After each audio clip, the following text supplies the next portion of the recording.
Hello, welcome back to our channel, where we explore the deepest and most terrifying mysteries of the world. Today, we have content that will make even the bravest among you shudder. We dive into true stories and extraordinary events.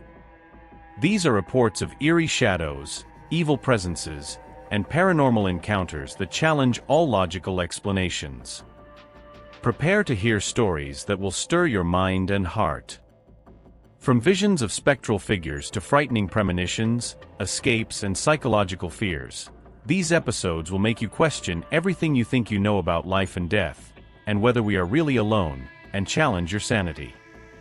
Ed and Lorraine Warren, central figures in the world of the paranormal, have left a legacy of mystery and terror that endures to this day. Their lives were inextricably intertwined with the unknown, making them icons in the study of supernatural phenomena. Ed and Lorraine Warren were far more than just simple paranormal investigators. They became living legends in the field of the occult, leaving a legacy that persists to this day. Their lives were dedicated to confronting and understanding the inexplicable, boldly and determinedly exploring the unknown. Ed Warren, a World War II veteran, grew up in a house he believed was haunted, sparking his interest in the paranormal from a young age. Edward Warren Miney, better known as Ed Warren, was born on September 7, 1926.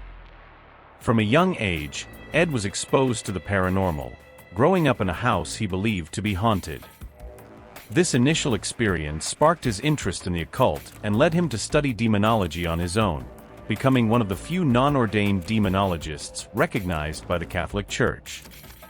Lorraine Rita Warren, born on January 31, 1927, discovered her psychic abilities in her teens.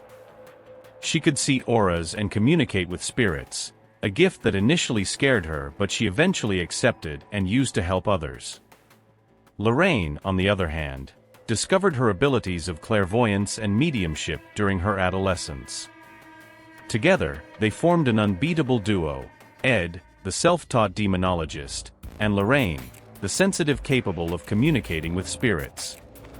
In 1952, they founded the New England Society for Psychic Research, NESPR, beginning a journey that would lead them to investigate thousands of supernatural cases around the world. They gained notoriety with cases such as the Amityville House, where a family was terrorized by evil forces, and the Enfield poltergeist, which plagued a house in England with intense paranormal activity. Some of the most famous cases include the Amityville House. In 1976, the Warrens investigated the Amityville House, where a family was terrorized by evil forces. This case became one of the most famous and controversial, inspiring books and films. The Enfield poltergeist. In England, the Warrens were called to investigate a house where a family was being haunted by poltergeist phenomena. The story of Enfield is one of the most documented and terrifying of their investigations. The case of the Annabelle doll. One of the Warrens' scariest investigations involved a doll possessed by a demonic spirit. Annabelle became a horror icon, with her story adapted for the cinema. The Warrens claim to have solved over 10,000 supernatural cases, confronting demons, poltergeists, and vengeful spirits. Their methods included exorcisms, seances, and collecting cursed objects, many of which are now displayed in their infamous occult museum in Monroe, Connecticut. Despite their lives filled with encounters with the supernatural, Ed and Lorraine were deeply religious, believing their faith protected them against the evil forces they faced. They often collaborated with the Catholic Church, performing exorcisms and other purification rituals. The construction of the museum. The Warrens' Occult Museum was founded in the 1950s in the quiet town of Monroe, Connecticut. Over the course of their numerous paranormal investigations, Ed and Lorraine Warren began to accumulate a collection of artifacts that contained evil energies or were cursed. Initially, these objects were stored in their home, but as the collection grew, it became clear that a dedicated place was necessary. The construction of the Occult Museum took place at the back of the Warrens' house, with the help of some friends and colleagues. Ed supervised every detail, ensuring the place was safe and secure. The walls were reinforced, crosses were placed in every corner, and the entrance was blessed by a priest. Lorraine helped with the arrangement of the objects, using her gift to feel the energies and determine the safest places for each item. The Occult Museum, located in the Warrens' house in Monroe, Connecticut, is a place that exudes fear and mystery. Upon entering, visitors are immediately enveloped by a dense and oppressive atmosphere, where every corner seems to whisper stories of terror and suffering. This is a place where the veil between the world of the living and the world of spirits is frighteningly thin. Created as a place to contain and study the most dangerous artifacts they found, the Occult Museum is maintained with meticulous care. Ed and Lorraine believed these objects were portals to the spirit world, each with its own sinister story. Maintaining the Occult Museum requires constant vigilance and faith. The objects are regularly blessed by priests, and the museum is monitored by security cameras 24 hours a day. Lorraine, until her last days, made regular visits to the museum to ensure the energies were contained.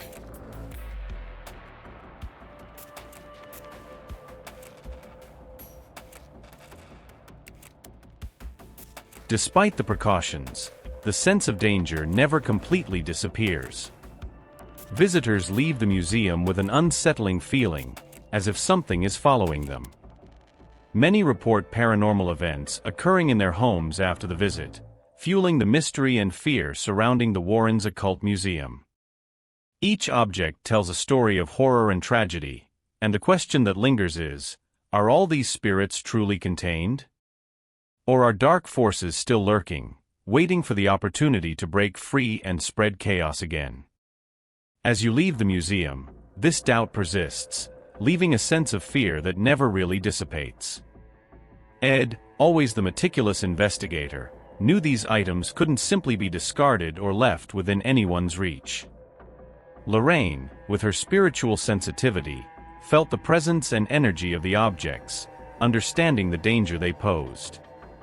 Thus, the idea of the Occult Museum was born, a place where these relics could be contained and studied, protecting the outside world from their sinister influences. The first collection of artifacts. The first object to enter the museum was a simple porcelain doll, seemingly innocent but hiding a terrible story.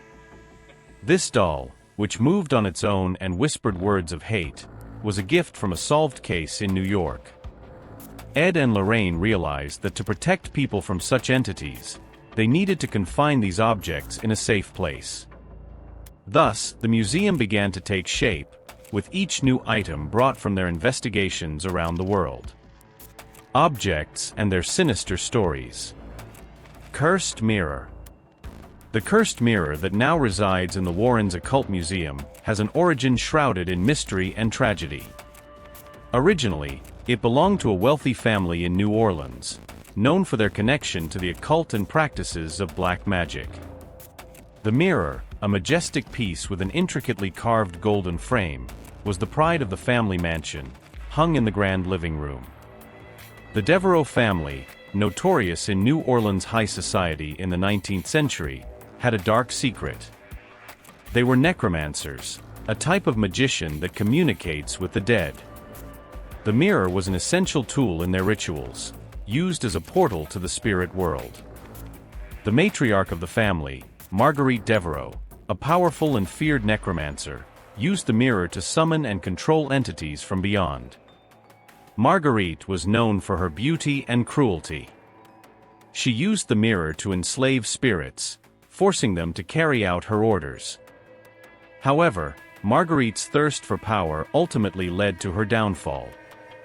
During a particularly dangerous ritual, something went terribly wrong. The entire mansion was shaken by a supernatural earthquake, and Marguerite's screams echoed through the house as she was pulled into the mirror, disappearing forever. After Marguerite's disappearance, the Devereaux family quickly declined. The remaining members reported seeing Marguerite trapped in the mirror, her eyes filled with hate and despair. One by one, they were found dead under mysterious circumstances, all in front of the mirror, with expressions of terror etched on their faces. Eventually, the mansion was abandoned, left to rot with the mirror still hanging on the wall.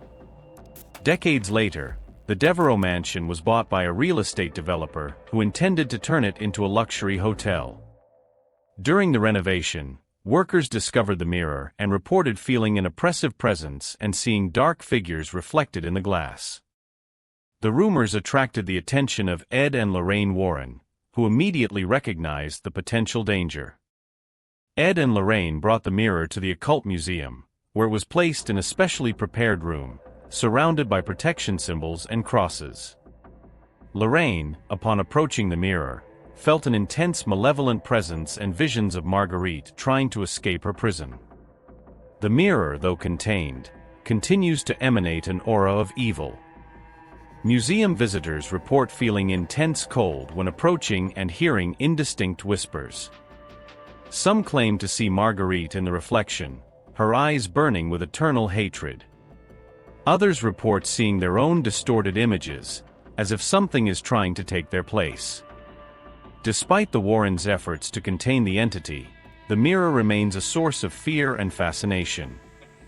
Legends say that looking deeply into the mirror can open a portal to the beyond, allowing evil spirits to cross into our world. Many wonder, what really happened to Marguerite?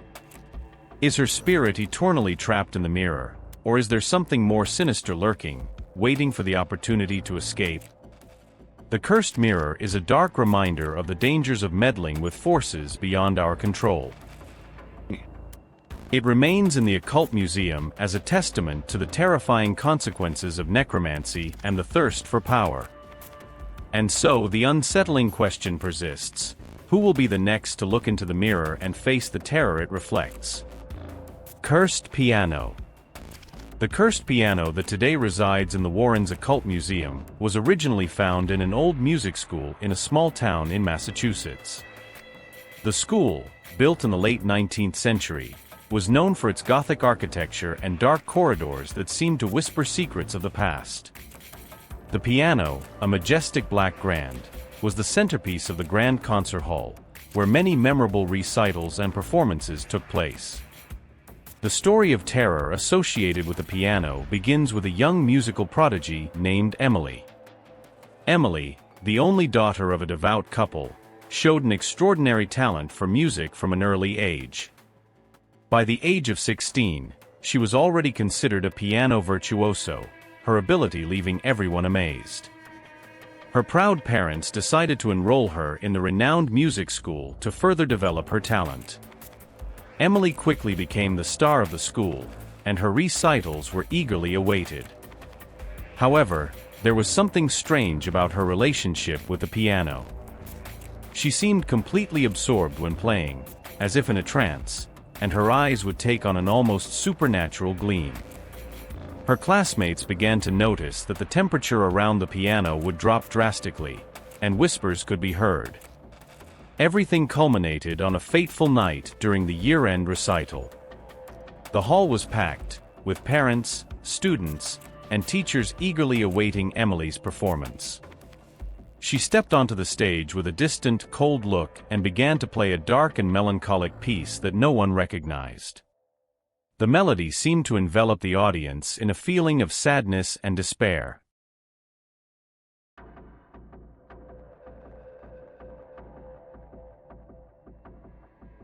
As Emily played, the concert hall began to change. The candles that lit the room flickered and went out one by one, plunging the hall into an eerie darkness. The walls seemed to close in, and an icy chill filled the room. The previously faint whispers turned into screams and wails. Suddenly, Emily stopped playing. She looked at the audience with glassy eyes and spoke words in an unknown language. In an instant, she was violently thrown back, as if an invisible force had pushed her. The piano emitted a piercing sound, like a scream, and the keys began to move on their own, playing the same dark melody. Emily was found dead, with an expression of pure terror on her face. The autopsy revealed no physical cause for her death. The music school was closed, and the piano was abandoned, covered by a dusty tarp, until it was discovered years later by the Warrens. Ed and Lorraine Warren, upon hearing the stories about the piano, decided to investigate. As they approached the instrument, Lorraine immediately felt a malevolent presence. They brought the piano to the Occult Museum, where it was placed in an isolated room, surrounded by crosses and blessed by a priest. Since then, the piano has remained silent, but its malevolent energy is still palpable. Visitors report feeling intense cold when approaching and occasionally hear solitary notes being played on the darkest nights. Some say that if you listen closely, you can hear Emily's melancholic melody echoing through the corridors of the museum. The true origin of the piano's curse remains a mystery. Some believe that Emily made a pact with a dark entity to obtain her extraordinary talent, while others suggest that the piano itself is possessed by a vengeful spirit. Whatever the case, the story of Emily and the cursed piano continues to chill all who hear it, a dark reminder of the unknown forces that can inhabit even the most innocuous objects. And so the question persists: what really happened that fateful night? Is Emily's spirit still bound to the piano, playing her symphony of terror eternally? The answer remains hidden in the shadows, leaving a chilling mystery. African idols. The African idols that now reside in the Warrens' Occult Museum have a deeply terrifying and mysterious history. These artifacts were found during an archaeological expedition led by a group of European explorers in the early 20th century in a remote part of West Africa. The expedition aimed to discover ancient relics in a region known for its legends and practices of ancestral magic. The explorers reached an isolated village where they were met with distrust by the locals. The village elder, a man of deep wisdom and tired eyes, warned the explorers about the dangers of disturbing the sacred idols. According to him, these idols were guardians of ancient spirits, protectors of secrets that should not be revealed to outsiders. Ignoring the warnings, the explorers continued their quest, driven by greed and the desire for fame. They found an ancient temple hidden in the jungle, where the idols were arranged in a ritualistic circle, surrounded by inscriptions in an unknown language. Each idol was a detailed representation of gods and spirits, carved from dark, polished wood, with eyes made of precious stones that seemed to glow with a life of their own. The moment the idols were removed from their pedestals, something sinister began to happen.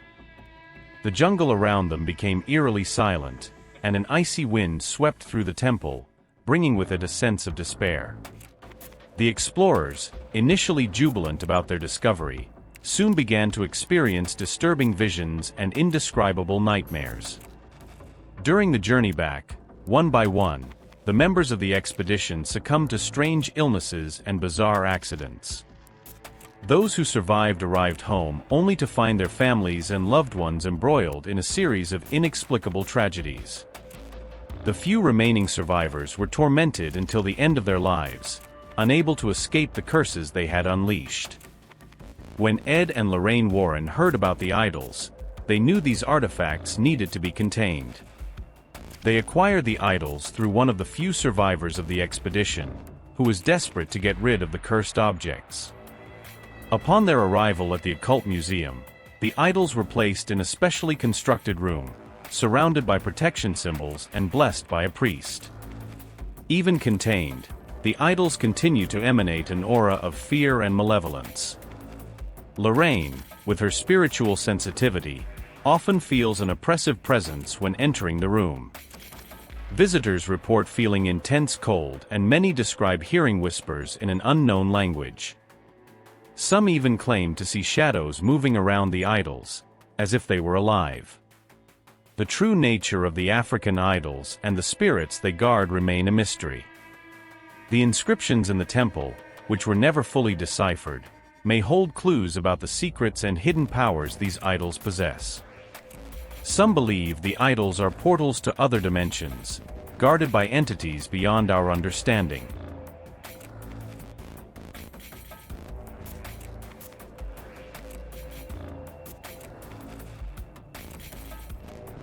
The African idols in the Warrens Occult Museum are a chilling reminder of the dangers of tampering with ancient and unknown forces. They remain as silent witnesses to the tragedies they unleashed, and the unsettling feeling that something is always watching persists. The question that remains is, are the guardian spirits truly contained, or are they just waiting for the right moment to break free and reclaim what is rightfully theirs? This doubt, this fear of the unknown, is what continues to chill all who dare to contemplate the idols, leaving a dark and eerie mystery in the air. Book of Shadow. The Book of Shadows, one of the most dangerous and feared pieces in the Warrens Occult Museum, has an origin shrouded in mystery and terror. This ancient grimoire was found in an abandoned castle deep in Eastern Europe, a region known for its stories of witchcraft and black magic practices. It is said that the book was written in the 17th century by a powerful and malevolent sorcerer, whose knowledge and practices were considered so dangerous that he was executed and the castle sealed. The castle remained abandoned for centuries until a team of archaeologists and historians decided to explore it in the early 20th century. Among the rubble and ancient relics, they found a secret room, hidden behind a false wall. There on a stone altar, lay the Book of Shadows, wrapped in rusty chains and covered in protective runes. The archaeologists, ignoring the warnings and seals, decided to take the book for study. However, little did they know that by breaking the seals, they would release a malevolent force. From the moment the book was removed from its altar, terrible things began to happen. The team members began to have horrific nightmares, visions of demons and spirits, and some even mysteriously disappeared. The Book of Shadows is known for its pages made of human skin and ink of blood, containing spells, invocations, and curses of an incredibly dark and dangerous nature. Those who dared to flip through its pages without proper care reported feeling an oppressive presence and hearing whispers that seemed to emanate from the book itself. One of the archaeologists, after reading one of the spells aloud, was found dead the next morning, with an expression of absolute terror on his face and inexplicable marks on his body. The remaining team, terrified, decided to lock the book in a safe and hand it over to the authorities. This is how Ed and Lorraine Warren heard about the artifact and decided to intervene. The Warrens, recognizing the extreme danger that the Book of Shadows posed, brought it to the Occult Museum. The book was placed in a special glass case, surrounded by crosses and protection symbols, and blessed by a priest. Lorraine, upon approaching the book, felt a malevolent force so intense that she nearly fainted. Even contained, the Book of Shadows continues to emanate an aura of fear and malevolence. Visitors who approach the glass case report feeling pressure on their chest, difficulty breathing, and occasionally hearing whispers in an ancient, unknown language. Some say the shadows around the book seem to move of their own accord, as if something is trying to break free. The full content of the Book of Shadows has never been fully revealed or understood. Many scholars who tried to decipher its pages were struck by inexplicable tragedies. The few translations that exist speak of rituals to summon powerful demons, curses that can destroy lives, and spells that promise immortality at a terrible price. The true origin of the sorcerer who wrote the book remains a mystery, and some theories suggest he made a pact with a demonic entity to gain his knowledge. This pact, however, brought about his own downfall, and the sorcerer's spirit might be trapped within the book, waiting for a new host to continue his dark legacy. The Book of Shadows in the Warrens Occult Museum is a grim reminder of the dangers of playing with forces beyond our understanding. It remains contained, but the sense of danger is palpable, a silent warning to all who approach. And so the unsettling question persists: what will happen if the book is opened again? What horrors and secrets does it still hold, waiting to be unleashed? This uncertainty, this fear of the unknown, leaves a chilling mystery that continues to fascinate and terrify all who dare to look at the Book of Shadows. Annabelle doll. Annabelle, perhaps the most notorious item in the Warrens Occult Museum, is a seemingly harmless raggedy Ann doll but with a story that will chill your blood. In the 1970s, Annabelle was a gift from a mother to her daughter Donna, a nursing student. The doll, bought from a secondhand store, soon became the center of inexplicable and terrifying events. Donna and her roommate Angie noticed that Annabelle seemed to move on her own. At first, it was only small shifts, but soon the doll began to appear in different rooms and in various positions. What started as curiosity soon turned to terror as the young women began finding notes written on parchment paper asking for help, such as "help us" and "help me." The situation escalated when Donna found the doll with what looked like bloodstains on its hands and chest. Frightened and confused, Donna and Angie sought the help of a medium. The medium conducted a seance and revealed that the doll was possessed by the spirit of a young girl named Annabelle Higgins, who had died on the property where Donna and Angie's apartment was located. The little girl had asked for permission to stay in the doll, and out of compassion, the two young women agreed. However, this innocent decision turned out to be catastrophic. The paranormal events became more violent. A friend of the women, Lou, who was skeptical of the doll, had a disturbing dream where Annabelle crawled up his body and attempted to strangle him.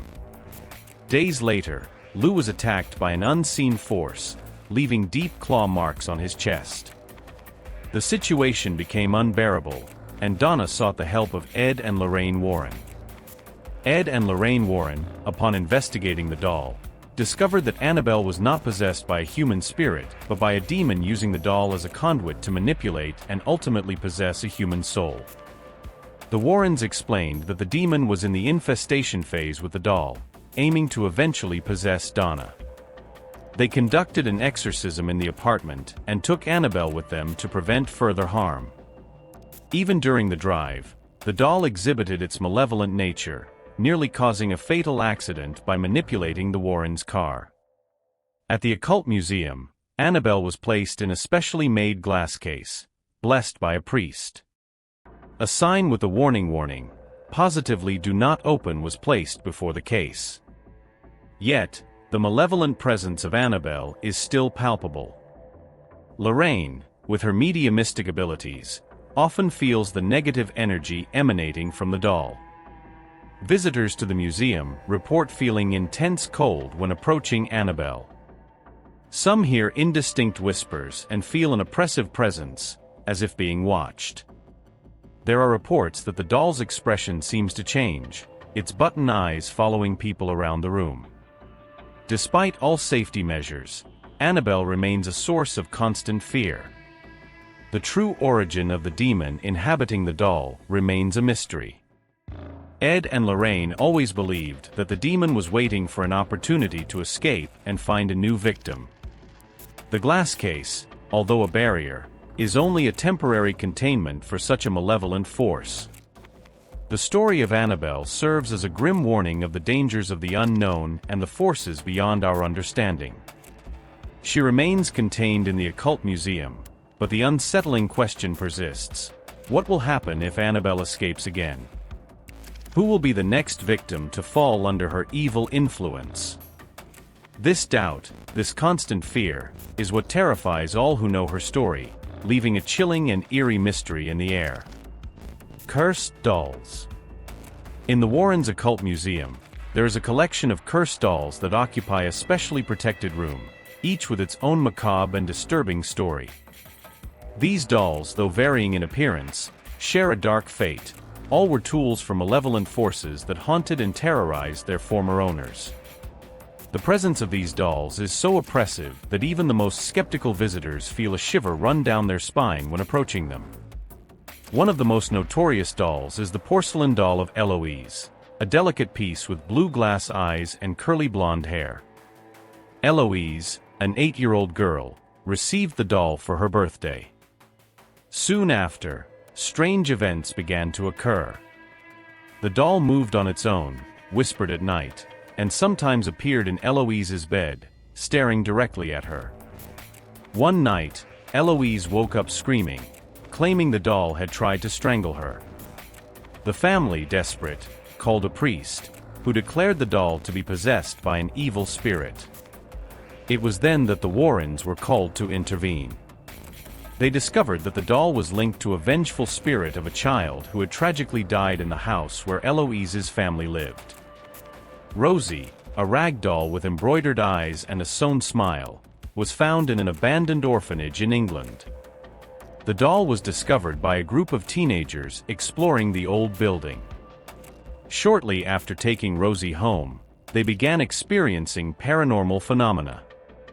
Doors slammed on their own, whispers echoed through the halls, and dark figures were seen in mirrors. One of the girls, Sarah, was found in a state of shock, unable to speak, after claiming the doll had tried to communicate with her.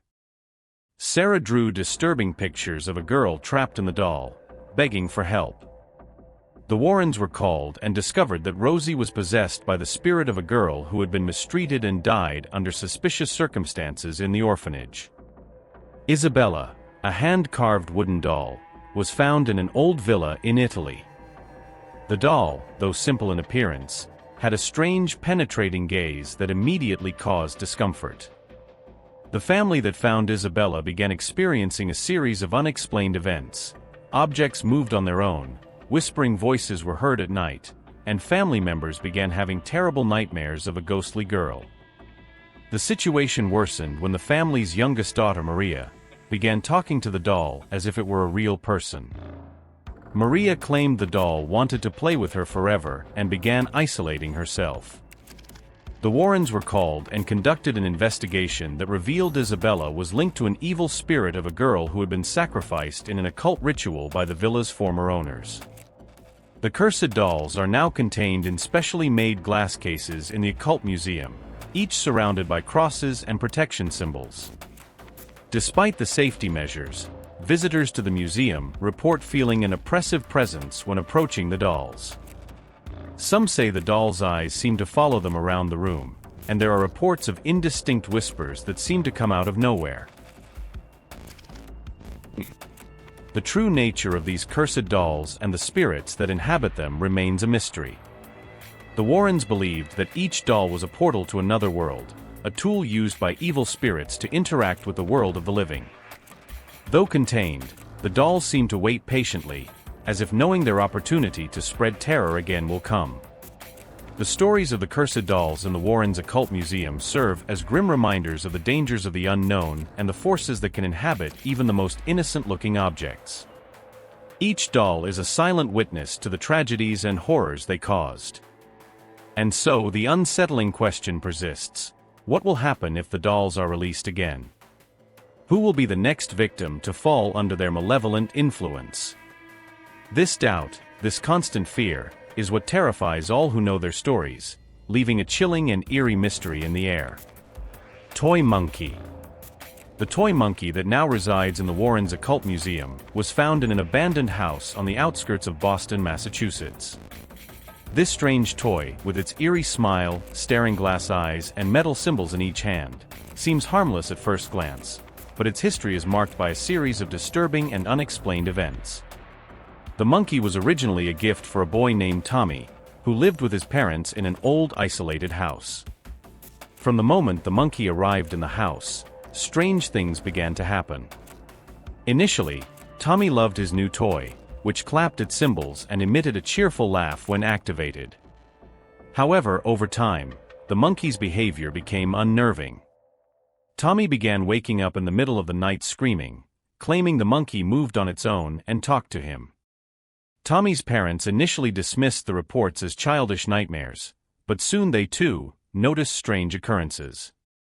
The monkey appeared in different parts of the house, even though no one had moved it, and clapped its cymbals on its own, accompanied by increasingly sinister laughter.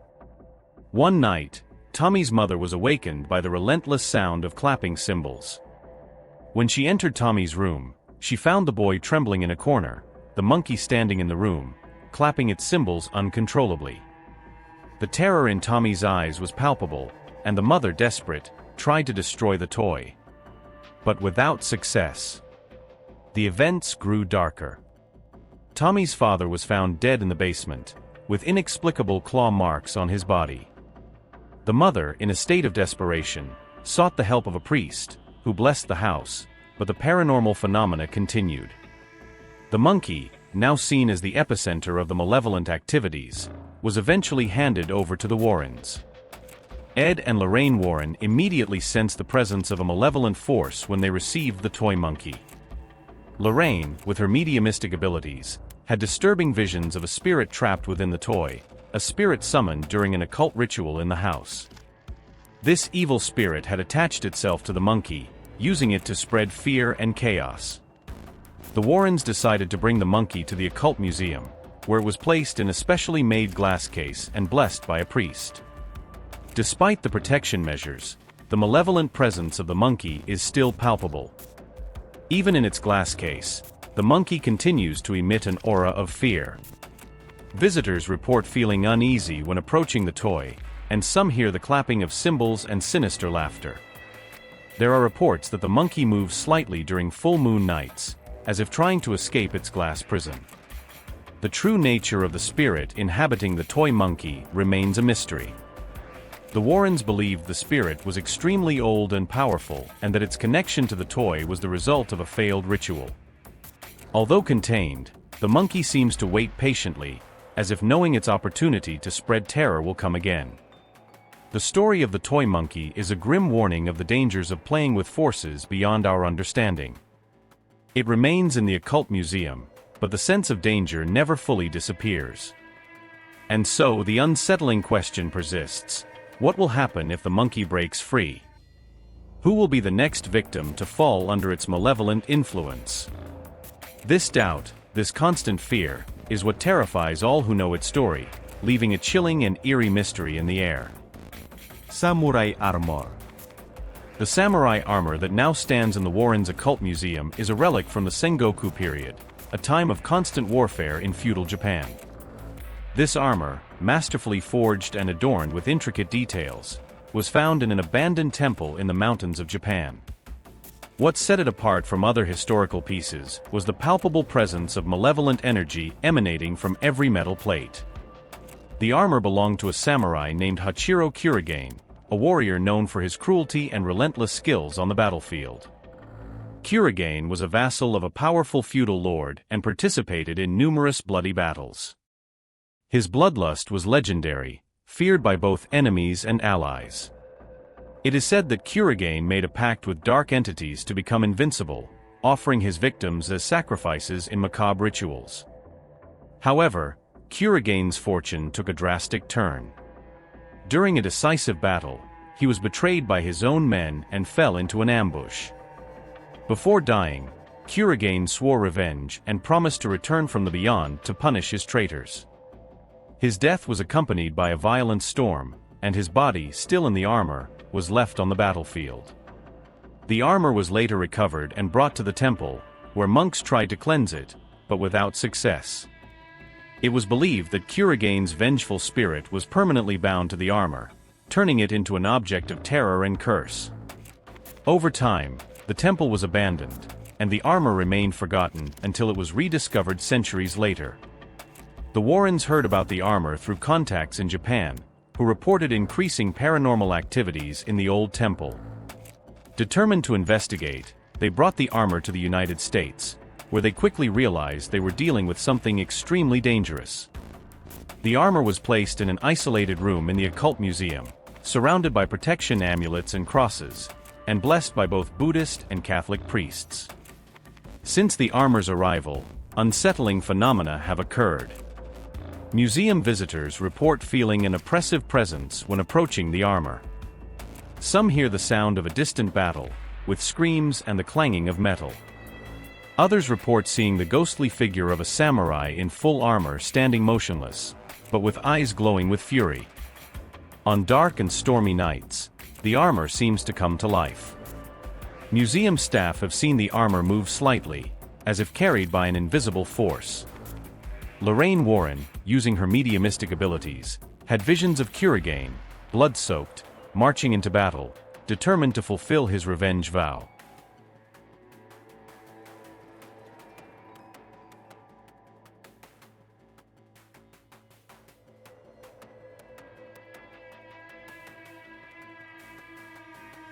The full extent of the samurai armor's curse remains a mystery. Ed and Lorraine Warren believed Kuragane's spirit was trapped within the armor, unable to find peace due to his dark pact. They feared that Kuragane's presence could influence those who got too close to the armor, possibly driving them to violence or madness. The samurai armor serves as a warning of the dangers of tampering with forces beyond human understanding. It remains contained in the Occult Museum, but the sense of danger is constant. The question that remains is, what will happen if the armor is freed? Can Kuragane's spirit finally find peace, or will his thirst for revenge continue to haunt those who cross his path? This doubt, this constant fear, is what terrifies all who know the story of the samurai armor, leaving a dark and eerie mystery in the air. Bathsheba Sherman. Bathsheba Sherman was born in 1812 in Rhode Island, and her life was surrounded by secrets and rumors of occult practices. Married to Judson Sherman, she lived on an isolated farm in Harrisville, where she quickly gained a sinister reputation among neighbors. People whispered about her strange activities and the constant presence of a dark aura around her home. Bathsheba's name became notorious when a child in the neighborhood died under mysterious circumstances while in her care. The baby was found with a fatal head wound, as if a sewing needle had been driven into its skull. Bathsheba was accused of witchcraft and murder, but due to lack of concrete evidence, she was acquitted. However, public opinion had already condemned her, and she lived as an outcast, with many believing she had made a pact with the devil. Life on the Sherman farm was marked by a series of tragedies and unexplained events. Bathsheba's husband and children frequently reported sightings of dark figures, objects moving on their own, and strange sounds echoing through the house. The animals on the farm often became sick or died mysteriously. Bathsheba herself was found dead under macabre circumstances, her body petrified and deformed in an expression of pure terror. Decades after Bathsheba's death, the Sherman farm was purchased by the Perron family in the 1970s. Almost immediately after moving in, the Perrons began experiencing disturbing paranormal activities. Carolyn Perron, the mother, was the first to notice that something was terribly wrong. She often woke up with unexplained bruises and felt an oppressive presence around her. The children also reported terrifying encounters with a female figure who appeared at night and watched them while they slept. The malevolent presence intensified, and Carolyn was physically attacked several times, feeling invisible hands choking and pushing her. Desperate, the Perrons sought the help of Ed and Lorraine Warren, renowned paranormal investigators. Lorraine, upon arriving at the farm, immediately sensed Bathsheba's presence. During a séance, she had terrifying visions of the witch performing macabre rituals and sacrificing children in the name of dark powers. The Warrens confirmed that Bathsheba was attempting to possess Carolyn to continue her quest for dark power. They performed an exorcism on the house, but the paranormal phenomena persisted, eventually forcing the Perrons to abandon the farm. In the Warrens' Occult Museum, a silver amulet believed to have belonged to Bathsheba is enclosed in a glass case. This amulet, found on the Sherman farm, emanates a palpable malevolent presence. Lorraine always felt an oppressive energy when approaching the amulet, and museum visitors report intense cold and indistinct whispers near the display. The legend of Bathsheba Sherman continues to haunt all who know her story. Her figure is often cited as an example of the dangers of tampering with forces beyond human understanding.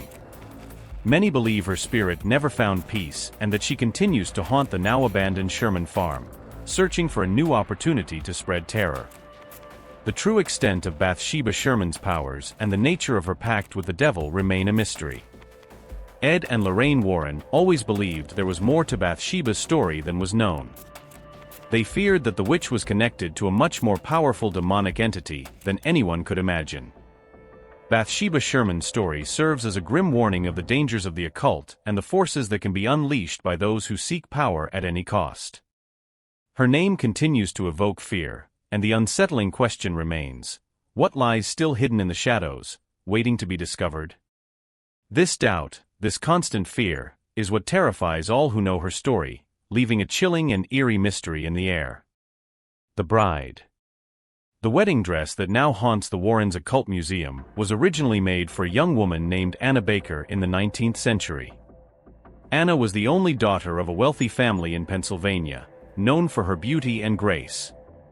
The dress, made of white silk and delicate lace, was specially ordered for her wedding, which was to be the event of the year. Anna fell deeply in love with a humble worker whom her family deemed unsuitable.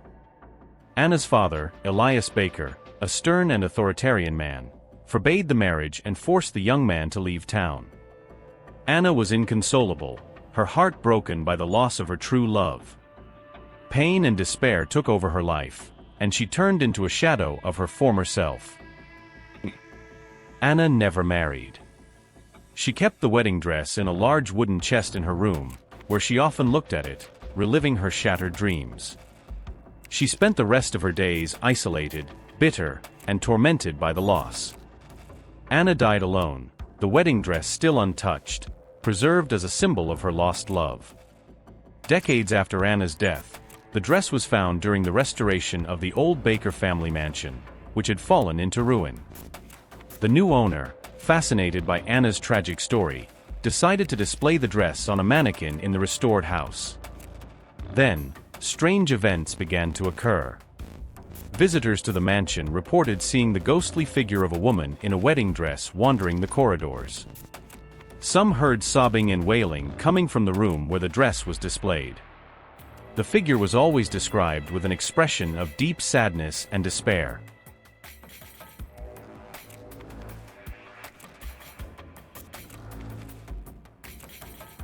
The disturbing events caught the attention of Ed and Lorraine Warren, who decided to investigate. Upon arriving at the mansion, Lorraine, with her mediumistic abilities, immediately sensed the presence of a tormented spirit. She had visions of Anna, weeping in her wedding dress and calling out for her lost love. The Warrens convinced the mansion's owner to donate the dress to the Occult Museum for containment, believing that Anna's spirit was bound to the object. The dress was then placed in a blessed glass case, surrounded by protection symbols. Even contained, the wedding dress remains a source of paranormal activity.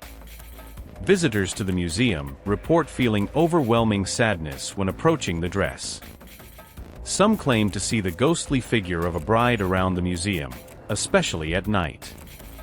The figure seems to be searching for something or someone, her sorrowful and empty eyes fixed on the horizon. On certain nights, soft, melancholic wedding music can be heard echoing through the museum walls. There are reports that the dress moves slightly, as if carried by an invisible presence, performing an eternal waltz with an absent partner. The true nature of Anna Baker's spirit and its connection to the wedding dress remains a mystery. Ed and Lorraine Warren always believed that Anna was trapped between this world and the next, unable to find peace due to her deep pain and regret. They feared that Anna's spirit would never find rest as long as the dress existed, laden with the memories of a lost love and an unfulfilled wedding. The bride's story serves as a warning of the dangers of unrequited love and the unseen forces that can bind a soul to the physical world. The wedding dress remains in the Occult Museum, but the feeling of sadness and despair never fully disappears. The unsettling question remains: what will happen if Anna's spirit never finds peace? Will she wander forever, searching for her lost love? This doubt, this constant fear, is what terrifies all who know her story, leaving a chilling and eerie mystery in the air. The night of the unknown. It was a dark and stormy night, and the Warrens' Occult Museum was closed to visitors. The dim candlelight flickered, casting dancing shadows on the walls filled with macabre objects. The atmosphere was thick with a dense energy, as if the artifacts themselves were waiting for something. Lorraine Warren, now old but still sensitive, made her nightly rounds through the museum. She felt the constant presence of the entities connected to the objects, but tonight was different. There was a restlessness in the air, a collective murmur of unseen forces. As Lorraine passed the room where Anna Baker's wedding dress was displayed, she heard soft, melancholic wedding music. Slowly, she turned around and saw the ghostly figure of Anna, wearing the wedding dress, slowly dancing alone. Anna's eyes met Lorraine's, and deep sadness flowed from the apparition. Suddenly, the other entities in the museum began to manifest as well. The Annabelle doll moved within its glass case, the toy monkey symbols clapped softly, and the eyes of the African idols seemed to glow with their own light. The samurai armor emitted a metallic clang, as if preparing for battle. Lorraine knew something significant was about to happen. She focused and tried to communicate with the spirits. In a gentle voice, she asked what they wanted. Then the figure of Anna spoke, her voice a distant echo. "We are trapped, but there is a chance for release." Anna explained that if Lorraine could perform a complete cleansing ritual, the tormented souls might find peace. Determined to help, Lorraine began reciting prayers and lighting incense, following the ancient rituals she had learned over the years. As the ritual progressed, the storm outside intensified. Lightning illuminated the museum, briefly revealing the silhouettes of the spirits around their objects. Lorraine felt a growing pressure, as if the veil between worlds was tearing apart. Suddenly, a bolt of lightning struck the museum, causing all the lights to flicker violently. As darkness returned, Lorraine saw the ghostly figures slowly dissolving, fading into the air. Anna, in her wedding dress, looked at Lorraine one last time with an expression of gratitude and sadness. "Thank you," she whispered before vanishing completely. As the storm subsided, an eerie silence filled the museum. Lorraine, exhausted, felt a strange peace enveloping the room. The objects now seemed lifeless, as if the entities that inhabited them had finally found peace. Yet deep down, Lorraine knew that peace was only temporary. That night, Lorraine closed the museum with a sense of relief and concern. She knew that although many of the spirits had found peace, the world of the occult was never truly still. There are always new mysteries, new terrors waiting to be discovered. The Warrens' Occult Museum remains a place of fascination and fear, a constant reminder of the forces beyond our understanding. And so the question lingers: what still waits in the shadows, ready to emerge when we least expect it? This mystery, this eternal uncertainty, sends chills down the spines of all who know the museum's story. After Lorraine's death, the museum was inherited by a young paranormal investigator trained by the Warrens. He cares for the museum with the same reverence and caution, knowing that at any moment, something could awaken again. Thus, the mystery of the Occult Museum persists, a gateway to the unknown, always ready to reveal new dark secrets. Thank you for joining us on this journey. May love and faith always guide your steps, even in the darkest moments.